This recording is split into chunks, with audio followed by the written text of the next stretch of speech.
Happy Friday, everyone. It's me, John Lorden, here with another episode of BrainScratch for you. This one being recorded for July 20th, 2018. Thank you so much for joining me on today's episode. This is a case you might have heard about. It's gotten a considerable amount of coverage. It was on 2020. It was on Crime Watch Daily. But it's a case that still has some lingering questions. It's the case of Lauren Agee. And it's a terrible story, even if you take the version that her friends are saying at face value. But it's an even worse story if you consider the truth that her family seems to be looking for. And the line between the story from the friends and the truth from the family could be extremely thin. It's really tough to get to the heart of this case. There is someone that's working very hard to do that. We're going to talk about her more before the end of this episode. Might be a name that you recognize that I've previously spoken about on the channel here. But let's go ahead and get started looking into the case of Lauren Agee. Here is a picture of Lauren with her mother, who is working very hard to try to find the truth in all of this. Starting at the Murfreesboro Voice, we're going to learn a little bit more about Lauren. Lauren Taylor Agee was 21 years old when she died Sunday, July 26, 2015. Agee was born on August 19, 1993 in Biloxi, Mississippi, according to her obituary. Her family described her as full of sugar and a little bit of spice. She lit up every room she entered with her sweet spirit, infectious energy, enchanting smile, and disarming dimples. Simply put, she was beautiful and hilarious. Friends and family described her as having a bubbly personality and hysterically quick wit, as well as loving to laugh and sing and dance, and then laugh some more. Lauren was a very, very outgoing child, Agee's mother, Sherry Smith, told Crime Watch Daily. She had all the first place ribbons. She was just really, really good as far as sports and dance. She performed with the Golden Girls and Company dance team for 4 years at Hendersonville High School, even received a dance scholarship to Bethel University. At the time of her death, she had recently transferred to Vol State in Gallatin to study criminal justice. Smith said Agee was doing well in school, had a boyfriend, and seemed to have her life on track. But all that changed with her decision to go to Wakefest in 2015. Coincidentally, or maybe not coincidentally, Wakefest is an event that happens in Tennessee, and it is actually happening this weekend, July 21st and 22nd of 2018. Let's learn a little bit more about it. Wakefest is a community outreach event designed to promote the sport of wakeboarding. In 2012, Wakefest relocated to Pates Ford Marina at Center Hill Lake in order to expand and attract an even larger group of riders and spectators.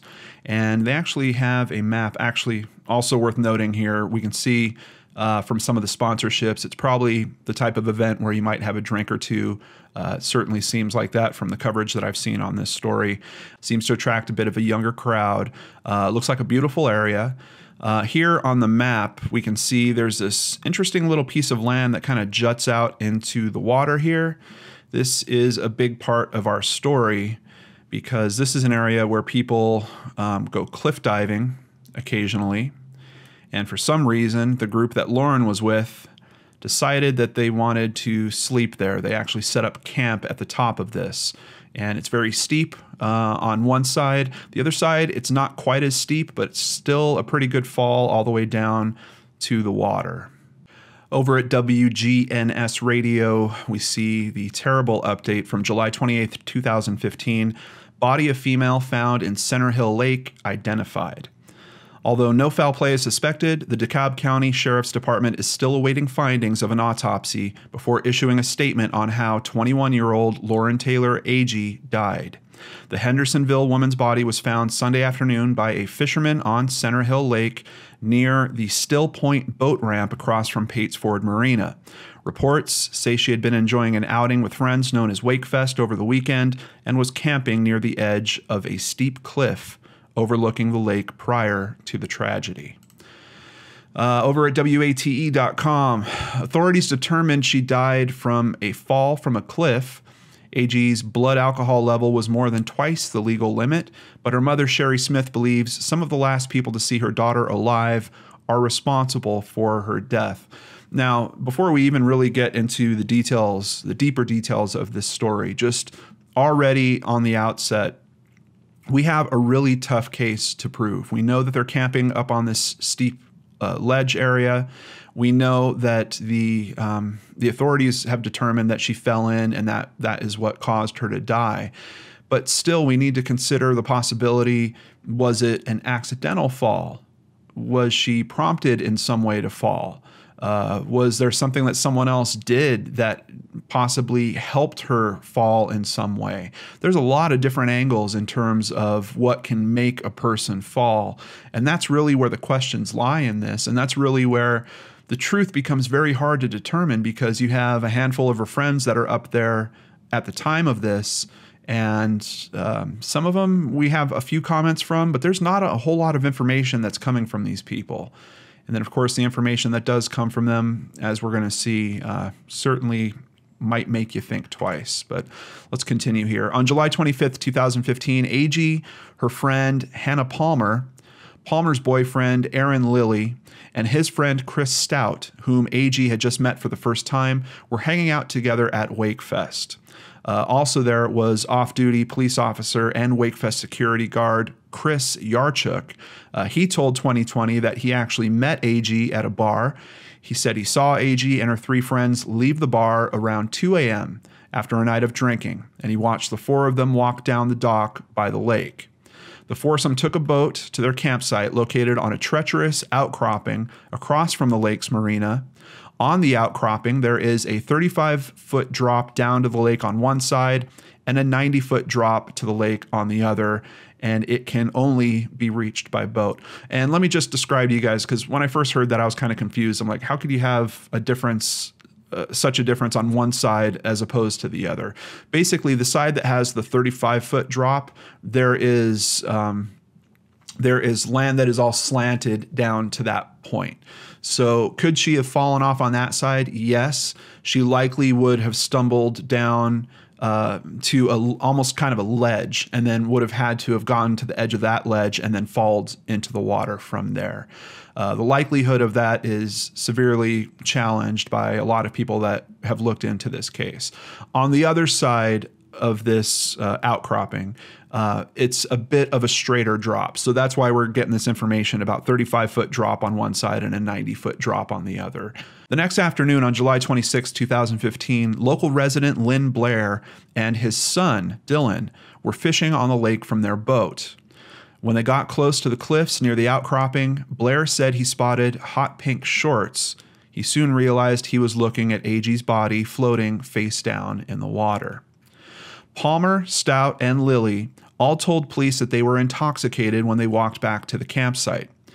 Keep in mind, it's not a straight walk to this campsite. You have to get into a canoe, you have to go across this big section of water, tie off your canoe, and then you literally have to hike up to where they were camping. There's even a rope that has kind of been left there that people use to try to scale the side of this thing.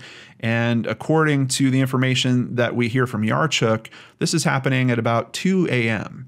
A lot of dangerous elements, and they've been drinking. So a lot of dangerous elements that are already going on here. According to Palmer's statements to police, Agee and Stout were sleeping together in a hammock near the edge of the cliff, while Palmer and Lilly were sleeping in a tent. Now, I just want to stop here for a moment, because every time I come to this part of the story, I feel like someone is like flicking me in the back of the head. According to the earlier information we've read, Lauren has a boyfriend. She's going to this place. She's hanging out with her friend and her friend's boyfriend, and her friend's boyfriend has another male friend. I get all that. For them to be sharing a hammock, that sounds kind of weird to me. Now, I don't know that we can deny that it actually happened. There's literally a picture of the two of them in the hammock at some point, but that's in the daytime. It looks like at a time when maybe people are just hanging out up there. I don't think that's exactly the same as sleeping in a hammock together, especially a hammock that's pitched right on the edge of a cliff. I got to tell you guys, I'd be nervous enough just to lay in that hammock on my own, let alone with someone else. I mean, I don't know if you guys have ever been in a hammock that is only attached by one rope at the head and at the feet, but those things, you can get them to flip around and roll over on you extremely easily. For some people, it's hard to even get into those things. To imagine that you're kind of doing that balancing act with another person who is a stranger to you, I don't know. There's something about that whole aspect of the story that really, really bothers me.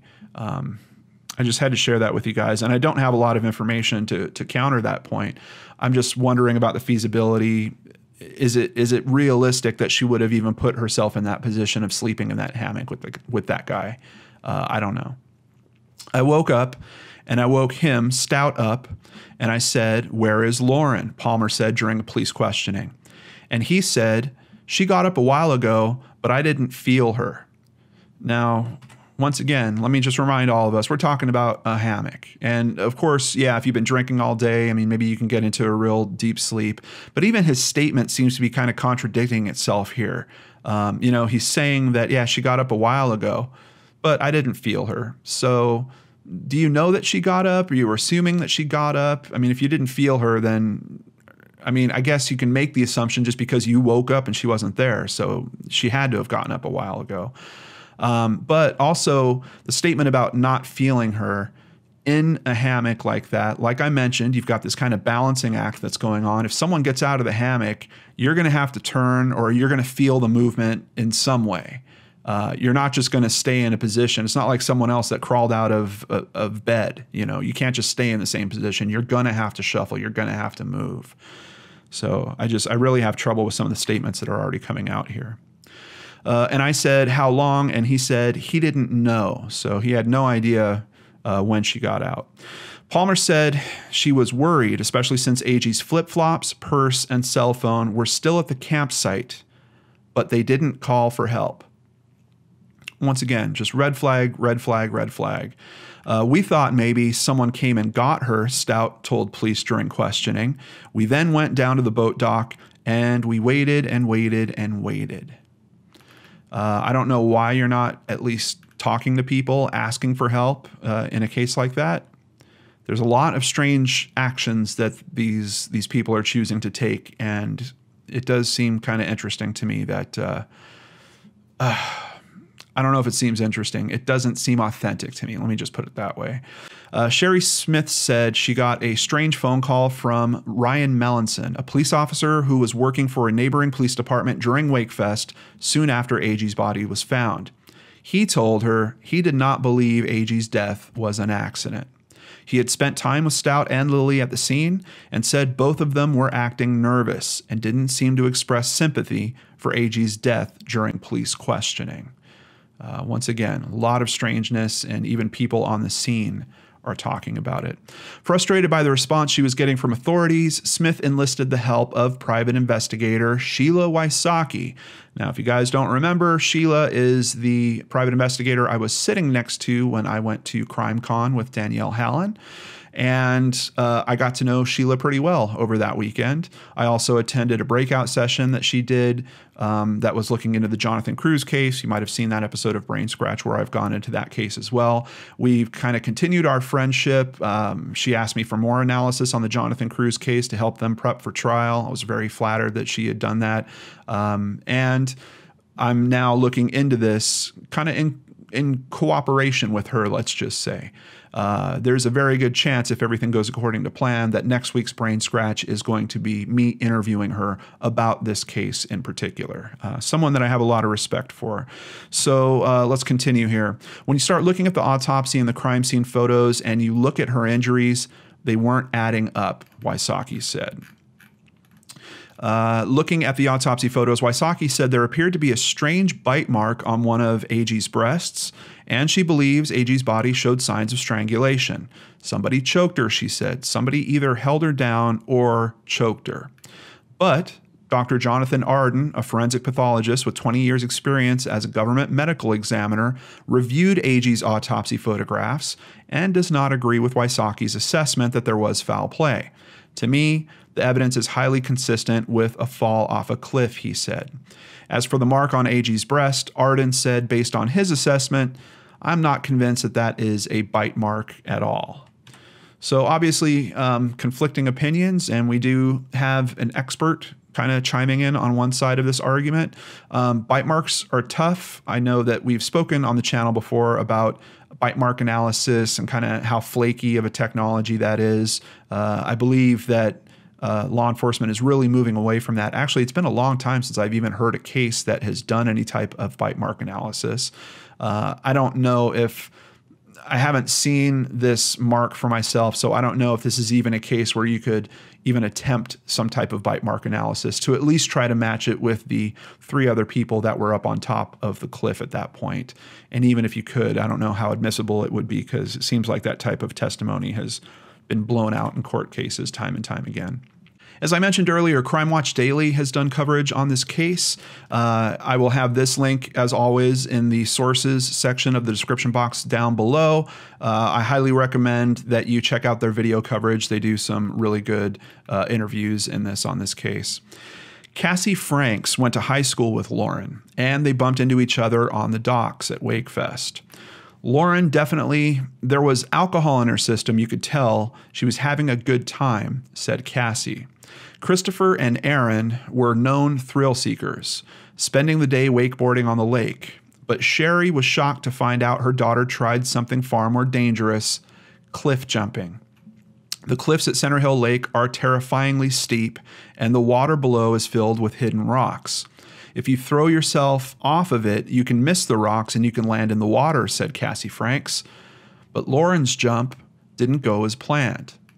The kids said that she hit the back of her head, and maybe she was knocked out for a few seconds, or maybe it was a concussion, said Sherry Smith. Despite the scare, Cassie said Lauren seemed fine later that night at a bar in the marina. Hannah, Aaron, Lauren, and Christopher hang out at the bar most of the night. Cassie says Lauren made it crystal clear she was not romantically interested in Christopher Stout that night. I feel like she was just having to put up with him. She was Hannah's wingman, said Cassie. So once again, back to the whole conversation about them sleeping in a hammock together. I'm really having trouble understanding that dynamic. And the tent, I've seen photos of the tent. It doesn't look giant, but it does seem to me that you probably could have fit 3 people in the tent. If Hannah was really that good of a friend of Lauren's, would she have really left her out in a hammock with some guy that she had just met that day or this weekend? I don't know. I don't know how much I should believe that. 2 fishermen find Lauren Agee's body in a cove. Officer Yarchuk was first alerted by Deanna and Harry Elder, who work at the marina. Only 4 people knew there was a body back there. That is correct, said Harry Elder. But before Yarchuk could even get to Lauren's body, something bizarre happens. Aaron was in a canoe paddling over there, and he says to me, "That could be one of our friends over there." And I think it's odd because we haven't publicly announced anything about a person in the water, said Harry Elder. Lauren's body was out of Yarchuk's jurisdiction, but he has the feeling that this could turn into a crime scene, and it instinctively makes mental notes. I noticed a bunch of trauma and blood on the back of her head, on her left side, on her shoulder area, said Yarchuk. Officer Yarchuk also notices what he believes to be a bite mark on Lauren's chest. I suggested they do a rape kit on her, said Yarchuk. Aaron Lilly, Christopher Stout, and Hannah Palmer are briefly questioned, then released. No rape test is conducted. Her body was never swabbed for DNA. With that, the DeKalb County Sheriff closes the investigation. Lauren's story may have ended here, but there was also something eating at Officer Yarchuk's gut, that somber vision of Lauren floating in the water. I know she didn't drown. People that drown sink, said Yarchuk. She was floating. Now, I've actually done a little bit of research into that statement, and in some cases, yes, people that drown sink initially. Basically, if their lungs fill with water, they will sink until the point where their body creates enough gas that it will actually bring them up. But that could happen in a matter of hours, days, or in some cases, possibly even weeks. When we're talking about something like this, I mean, she's being found within a number of hours of her disappearing, and the fact that she hasn't sunk, I think we can assume that her lungs did not fill up. However, you can choke in other ways. There's a natural reflex that the body goes through where essentially your throat will kind of close up if it detects that you're taking in too much water, and that can actually be the mechanism by which you drown as well. And in that case, your lungs really don't fill with a whole lot of water. So we have to keep all that in mind. And the autopsy shows there was no water in Lauren's lungs. Now, I've read other things that say the autopsy notes there was a little water in her lungs, but clearly with the fact that she's floating, we know that her lungs were not filled with water. There was also something else Yarchuk couldn't get out of his head, an autopsy photo that shows an imprint on Lauren's stomach, an odd 45-degree triangle. As you can see, I've stopped it here so we could take a look at that image in this video.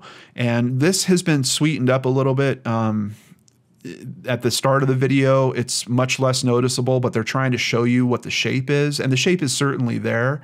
It is a very interesting shape, and it does make you wonder what left that imprint on her body. Sherry claims Hannah Palmer, Aaron Lilly, and Christopher Stout didn't grieve, mourn, or shed a tear for her daughter. Chris Stout put on his Instagram the day after Lauren's death, "Best weekend ever." "Who does that?" said Sherry. And days later, when Sherry buried their daughter, she says that none of the three came to the visitation or the funeral. Now, another thing that I've noticed when I've been looking into this case is trying to figure out who actually built the campsite. I'm seeing all kinds of different information. So here's the first statement we're seeing. Aaron Lilly, who built the campsite. Okay, so according to Crime Watch Daily, Aaron is the one that built the campsite. Just keep that in mind. I think it's going to come into play a little bit as this conversation goes on. Moving over to coverage at fox17.com, I just want to call out Dennis Ferrier, who has been doing a lot of video segments on this. There's a bunch of them in the sources down below. It seems to me he definitely believes that there's something strange going on here. But you know, when I'm looking into these cases, I typically look for some type of journalist that cares just a little bit more, that's really trying to dig into the story. I believe that Dennis is that in this case. So I just wanted to kind of call him out before we start looking through his work here. There is no way that was an accident. I will go to the grave believing that girl was killed. Her body was moved, and they are hiding the truth, Yarchuk says. Now, what's he talking about in terms of them moving her? Well, this triangle that he recognized, he believes is from the tip of a canoe. As a matter of fact, if we let the video roll here, they're going to show a little side-by-side of that shape. There we go, with the tip of the canoe. What's interesting to me is if we consider a theory where, I mean, obviously we have blunt force trauma to the head. So are we talking about a situation here where someone attacked her, maybe with a rock or something, and then after she had died, they took her down to the canoe, loaded her on the front tip of the canoe, and then took her to this section of water where she was eventually found? Obviously, the shape is super intriguing, and I think we have to consider what the heck made this shape. But I've also done a little canoeing. The weight ratio, I mean, it's almost like the hammock situation. You've got a very easy twist to the left or the right, and that canoe is going to flip. So if they were going to move her in terms of it being on a canoe, it would have to be with her body pretty much exactly in the center, or that they had enough weight that was offsetting it with the guys kind of sitting on the side or something along those lines. What's interesting about it is precisely in the center. However, if we're talking about the aspect of if she had a bunch of head wounds, I mean, he talked about how bloody she was when he saw her. Why would you have her head and shoulders in the canoe? Wouldn't it be better if you had her hanging over the front of the canoe so that you weren't basically dropping a bunch of evidence back into the canoe? So the direction of the triangle throws me off a little bit. The location of it in terms of her being on a canoe, it's right in the middle. It's right on her midline. That certainly makes sense. So I do get where he's coming from. There is kind of an official explanation that we're going to hear from the sheriff's department on that later, though. So the family also paid an independent pathologist to do another autopsy. The new autopsy shows her larynx was crushed, Smith said, and that only happens from choking. I looked into that statement a little bit, and unfortunately, it's not exactly true. The larynx can get damaged in a lot of... I actually found information about it on a sports injury website. Anything that hits you strong enough in the front of your throat can basically crush your larynx. It doesn't only happen specifically from choking. And if we are talking about a situation where this is a woman that fell down the side of a hill and there's all kinds of trees, branches, rocks, there is plenty of opportunity for that to have occurred. In the sports injuries that I was talking about, the most common thing that they talked about was basically being clotheslined by something or being tackled in that way if you're playing football, where someone's arm just kind of comes straight across your neck, that can also do it. And they have different ratings for the severity of that injury. So not exactly a telltale sign here, as her mother seems to think, but certainly a sign of suspicion, and the fact that the first autopsy didn't note it is extremely strange. Even simpler, the detectives used a 105-pound dummy and threw it off the ledge. If you watch any of the coverage on this, you're going to see some of these tests. Sheila did some of these tests. Yarchuk also went out there with his own version of the dummy, did some of those tests. I don't think... One of the dummies that I saw, I was not really happy with because it looked like it was fireman hose that was basically all kind of taped together in the shape of a body. However, both sides of the body were extremely flat because it was just flattened out hose. It wasn't rounded. So I don't know how, and they'll even admit these are not scientific tests, but between the two of them, they've tried at least 50 times to throw a 105-pound replica of a dummy of some type and have it get into the water, and they have never had it happen. It just states it here, throw after throw. It never made it to the water, never, not even close. Agee's mom is now suing the four friends at the campsite, Aaron, Lily, Brixner Gambrell, and I have that highlighted because I have no idea who this person is. And assuming that the interview comes together with Sheila, that's going to be one of my questions. I don't know where this name is popping up from, but Brixner Gambrell, Hannah Palmer, and Christopher Stout for wrongful death. So now we have a wrongful death lawsuit that's in the mix here. Continuing with some more coverage at fox17.com. This is information. This first quote is initially from the sheriff's department and what their investigator said on the final report.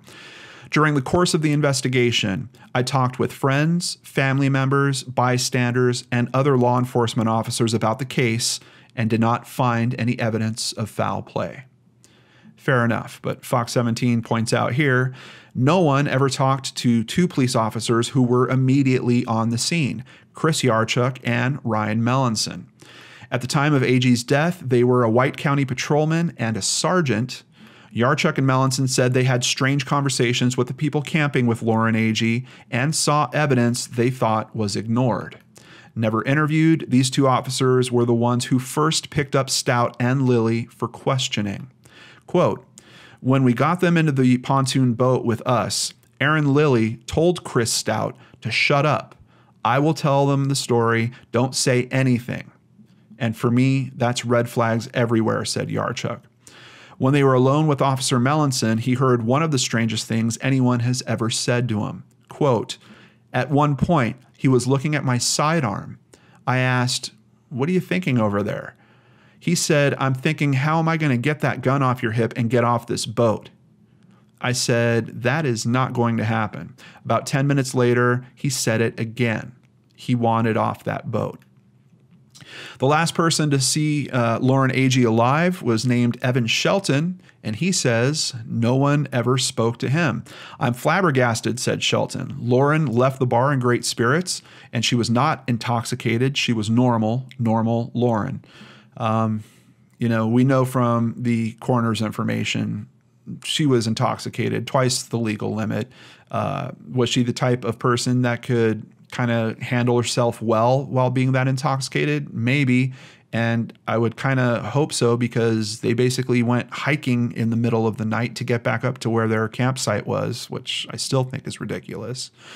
Would you interview the woman who called 911 and the man who spoke with the friends immediately after the body was found? Harry and Deanna Elder say police never spoke to them. That bothered me that no one collected the canoe, Elder said.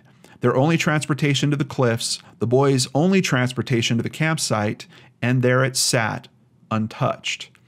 I think the sheriff's department would even agree that they did not treat this as a crime scene. They saw this as an accident. There was an assumption that it was an accident right from the start. And because of that, we're now in this situation where the family is able to question them and feel like they don't have the right answers. It's really unfortunate that the sheriff's department did not process things considerably different. I mean, especially when we go through this last article, and I mean, this thing's just firing holes in their investigation left and right. I mean, come on, you guys didn't even speak to the officers that were on the scene and are the first people to have spoken to those friends after this body is found. I don't even know. I mean, why wouldn't you? What is the benefit in not speaking to them? I really don't understand it. In terms of processing the canoe, I kind of have mixed feelings about it. If Yarchuk is right and they did carry her in the canoe to get her down to that location, particularly if the direction is right in terms of that triangle, there is a good chance that they could have possibly found some blood in there. Now, I would assume that the guys probably would have tried to wash it out with the water, but I'm sure a luminol test would have still showed that there could have been some blood possibly in the front of that canoe if they took her out that way. But in terms of DNA testing and DNA swabs and all that kind of stuff, I don't know if that would really help, because we know that these people were all together. We know that they were all hanging out. So the likelihood of DNA transference between all of them was probably already relatively high. Moving on to a different article, also at fox17.com. On the way out there, I saw the two boys in a canoe hanging onto a houseboat just waiting, directly looking at where the body was, Chris Yarchuk said. When we come back, they started screaming, "Our friend is missing, our friend is missing." It seemed staged. Spending time with Chris and Aaron, I could definitely tell something was wrong there, Ryan Mellinson said. The way they lawyered up, the way Aaron said, "Let me do the talking," their demeanor, no remorse. They weren't saddened by the loss of their friend. They were scared. They had the wrong body language. Apparently, a new witness also comes forward, Aaron Lilly's ex-girlfriend, who comes out and talks about a violent past that she experienced with him. Aaron did have a violent past, and that's why we broke up, Cassie Franks said. Now, hold on a second. We've already talked about Cassie Franks. She is friends with Lauren. So now we're getting into some interpersonal dynamics here that I would love more clarification on. I don't understand very well at this point, but we have Lauren hanging out with her friend's ex-boyfriend. And we know that Lauren really didn't even want to stay with them. She actually asked Cassie if she could go stay with them where Cassie was staying, but Cassie she said that they didn't have the room. But in terms of any type of motivating factor for Aaron to have harmed Lauren directly, was there something about this? Did he not like her because of previous experience he had when he was dating Cassie? I don't know. It's just weird, because when I was first looking into this case, I was really considering the angle of Stout being the person that could have harmed her. But some of the information that we're going to see, in particular as this article continues, really looks into the possibility that Aaron could have been the one that actually harmed her. So let's continue here. Franks was interviewed by law enforcement because earlier that evening she had an altercation with Hannah Palmer over their dating history with Aaron Lilly. The fight in the parking lot made the police report, but nothing about Aaron's past. Cassie Franks said she even showed the detective pictures of her injuries, bite marks, bruises, even one on her neck. And of course, I'm sure many of you already caught it, but I just wanted to point out bite marks, and we have people speculating that there might have been a bite mark found on Lauren as well. The family has always felt the investigation was rushed and sloppy. The 911 calls made that day are missing. When Agee's mom, Sherry Smith, asked for Lauren's belongings, she said the DeKalb County Sheriff's Office said it didn't have them. Sleeping bags, clothes, flip-flops, most of what she brought, they had no idea, Smith said. Police have said she fell off the cliff, but exactly where, private investigator Sheila Wysocki said, show me the pictures of the blood on the rocks, show me the broken twigs. We have another witness named Chris Brown who came forward, and he came forward based on the coverage that Fox 17 has been doing. Brown is a father and small business owner who was staying at Center Hill Lake over the weekend with his family. Right at midnight, I was shocked to see a white male swimming toward the dock, Brown said. I saw this young man climb up on the dock. The young man appeared extremely distraught and worn out. He was spitting up water for several minutes. The young man told us he had almost drowned when he swam from the area of the bluff to the marina dock. Brown believes he saw Lily the night of Agee's death. I am sure that Lily is the young man that came up out of the water that night, Brown said. Now, I'm having some trouble in particular with what Chris Brown is saying here, and I don't know if it's accurate or not. I have seen a screenshot of a police report that Aaron Lilly was quoted in, and it said that Aaron said by midnight they were back at the campsite and sleeping. Here we have Chris Brown saying that no, right around midnight, that's when I saw this guy swimming towards the dock and he was coming from that direction. And by the way, I'm pretty sure that it was Aaron Lilly. But we also have Yarchuk saying, no, he saw them up until 2 a.m. before they went back and went up to where they were camping. So we've definitely got some time frame problems in terms of what's going on here. The DeKalb County Sheriff's Office advised me that if it became of interest, they would contact me back. I was never contacted again by their office, said Chris Brown. That statement directly contradicts what Aaron Lilly told police about that night, where they were all in bed in the campsite by midnight, which, of course, as I stated, is also contradicted by Yarchuk saying 2 a.m. This one from March 24th, 2017. A judge decided Friday to remove one of the defendants in the wrongful death lawsuit.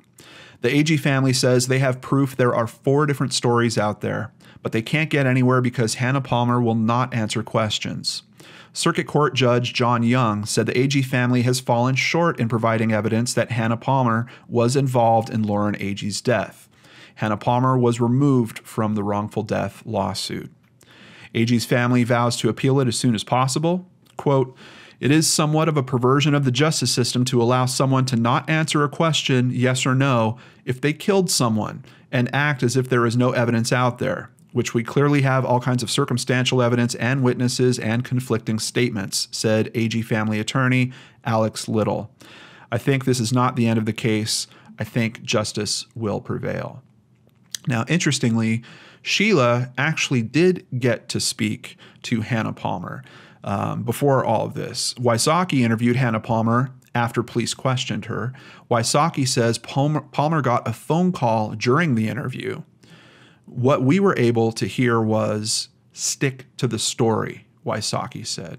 So Aaron called Hannah in the middle of Sheila's interview, and basically that's the only thing Sheila said that she could make out. I'll be curious to ask her more about that. I'm wondering if their cameras were still rolling. Did they pick up any of that in terms of audio? We will see if we get to ask her that on next week's BrainScratch. But let's continue here over to News Channel 5. More than 10,000 people have signed a petition asking authorities to reopen the investigation into the death of Lauren Agee. Her mom, Sherry Smith, said, "It makes me feel good in the fact that people care. They want to know the truth just like we do." They want another law enforcement agency or the Federal Bureau of Investigation to look into the case and how it was handled. Smith said, "We've uncovered other information, like one of the suspects was on probation for domestic violence at the time of Lauren's death. One of the suspects had gotten into an altercation with a female the night before, so these people were not people who didn't have police records." The change petition is actually still up. I'll have a link to it in the very top of the description box below. Currently sitting just under 22,000 signatures. I hope you guys will join me in signing this petition as well. And earlier this year, 2018, on February 14th, we get an interesting development reported once again by Fox17.com. The DeKalb County Sheriff's Department decided Lauren Agee fell to her death from this campsite on Center Hill Lake. If you read the report, you will find there are almost no pictures taken and no obvious signs of how and where she fell. Her clothes were not collected, and it was never treated like a crime scene. After 2.5 years of investigation and fighting, out of the blue, District Attorney Bryant Dunaway called the Agee family and said he wanted to meet. Dunaway said he asked the Tennessee Bureau of Investigation to review the case file. Quote, he said, well, we had a lot of media attention to this case. I've looked into it and talked to my friend at the TBI, and we talked to the medical examiner. So we decided to close the case. Thank you. Goodbye, said Agee's mom, Sherry Smith. So a bit of an interesting turn, and I do believe that it was media pressure that actually got the DA to at least talk to the family. I have to tell you guys, when I heard about this twist, I didn't have very strong feelings about the outcome. It pretty much went exactly the way that I thought it would. Some interesting points raised here. What about the new witnesses that came forward? I don't know why that information isn't being considered. I mean, they basically just looked at their existing case information. It's not like they conducted further interviews or looked. I mean, it's like reading the same book over and expecting to have a different ending to it. I really don't understand this. And this article is asking too, why wouldn't the DA's office re-interview everyone who was out there? What good is simply reviewing the same file over again? I'm really not sure. I was in shock, discouraged, Smith said. I had hopes walking in, and after I listened to the 8 minutes of Mr. Dunaway's speech, he doesn't have Lauren's best interest at heart, and he doesn't have ours. The Smiths keep replaying one part of their conversation in their heads. What was really disheartening when he looked at us and said, the only way this case will ever be reopened is if you get a confession, Smith said. Well, in order to have a confession, you have to have an investigation, but we haven't had that. We haven't had that at all. I think that's a pretty good point.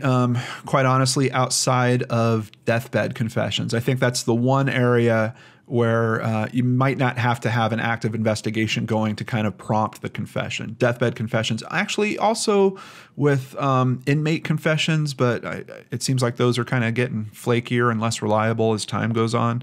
One more interesting twist in this article, Dennis Ferrier actually spoke to the DA, at least on the phone, and here is how that conversation went. He asked, why not reopen the case? And the DA said, there is no crime scene anymore.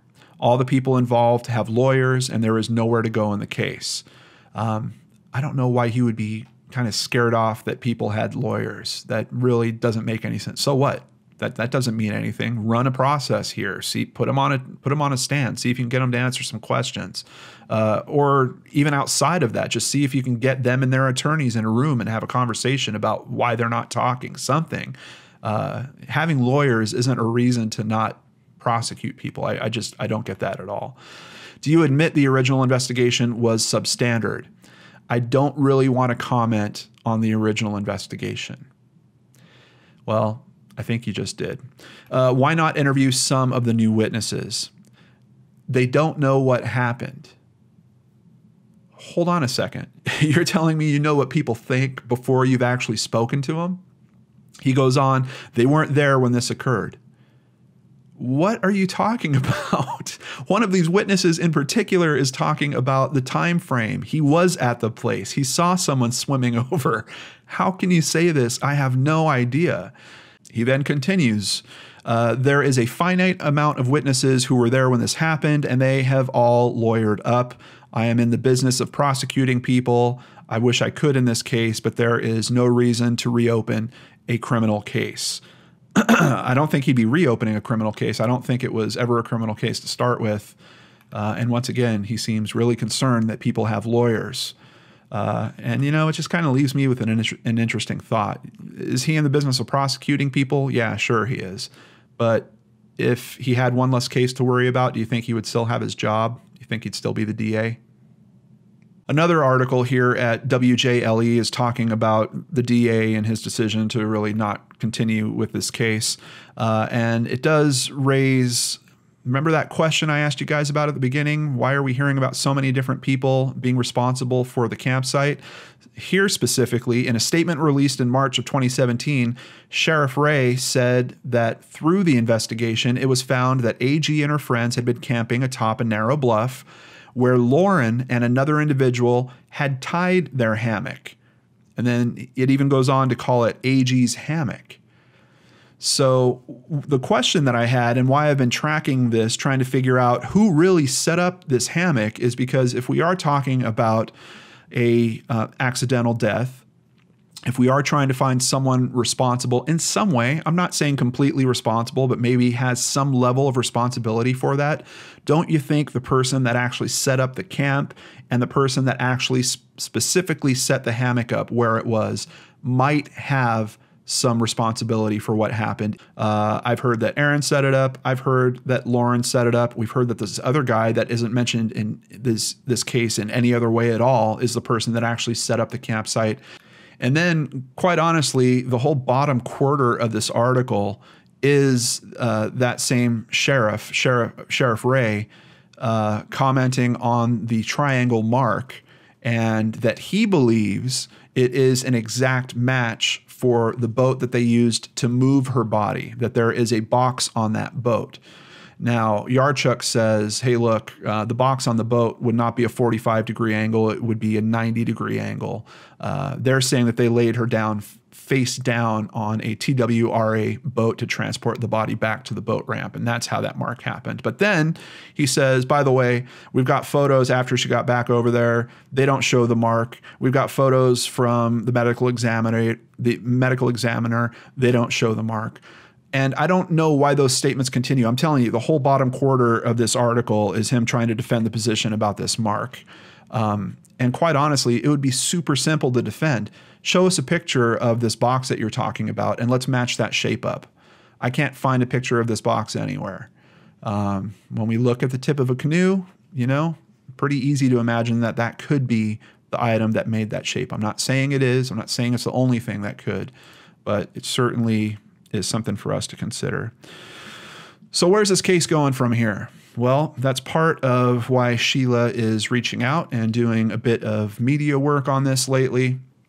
At fox17.com, once again, they just love covering this case. Podcast spotlights unsolved Tennessee cases during CrimeCon convention in Nashville.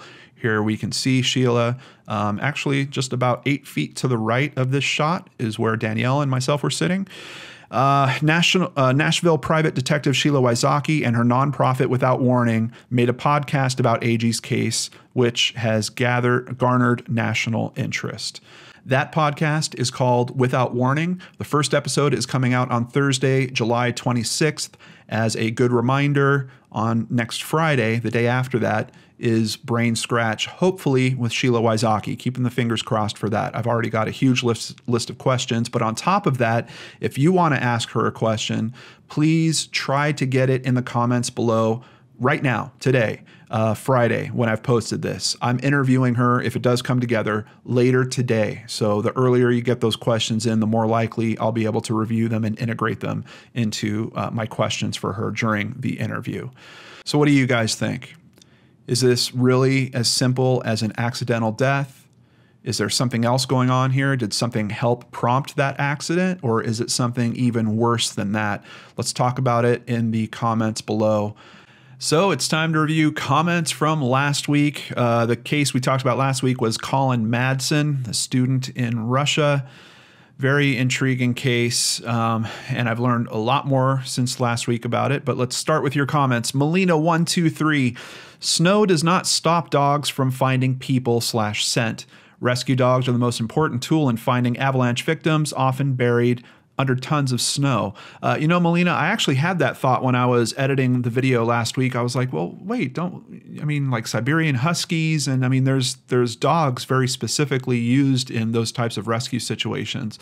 But I also did hear from some people that if it gets too cold, that basically the moisture, like I was saying might happen in the video last week, if it's too cold, it actually works against the ability for dogs to use their scent of smell, because the moisture that the smell is riding on is essentially freezing. And then someone else brings up an interesting point here. Crystal Barnes, my uncle who trains police dogs in Baton Rouge, says that it can help and hinder at the same time. Cold makes scents last longer, but it makes it harder for them to pick the right one. That's just the simplified version of what he said. Thank you so much, Crystal, and be sure to thank your uncle for us too. So I think the conclusion we're coming to is they probably had a way that they could have used some dogs for searching for him. And once again, I'm not completely certain if police were doing everything they could to find him at the time. They seemed much more focused, at least based on what we heard from his friends, on, trying to blame them for murdering him. F5 Tornado says, and where is the mother getting her information? She states it as fact, but who were the sources of the information she shared? Hey, EF5, I've heard from the mother now. I've been in contact with her. I've been in contact with Mick, who is Colin's stepfather, as well as someone else who is helping them. They have been sending so much documentation my way. I'm actually having a little trouble keeping up with all of it, but I have been reviewing a lot of it, and I can tell you all of the information that I presented last week has been very well supported by them sending me information from those original sources, not just their version of what those sources are saying. The most significant of all that is probably an analysis that was done recently. I think it was written just in June, and it's really raising a bunch of questions. One of the main ones, which I felt when I saw the picture of Colin sitting out under the tree, was he couldn't have been out there for very long. And their official judgment on that is they believe that he was at that site, at the tree, no more than 24 hours. And they have several reasons for it. One of the most compelling reasons that really got me was they were talking about insects. Of course, we know that maggots show up when bodies are exposed in elements like that. And from the photos, which I have seen numerous photos of this as well now at this point, his family has basically clued me into everything. So I've been reviewing a lot of it. There is only a picture of one maggot on his direct body and another maggot that just happens to be on his clothing. And that is it. And to think that he was out there for 8 days, it's not feasible.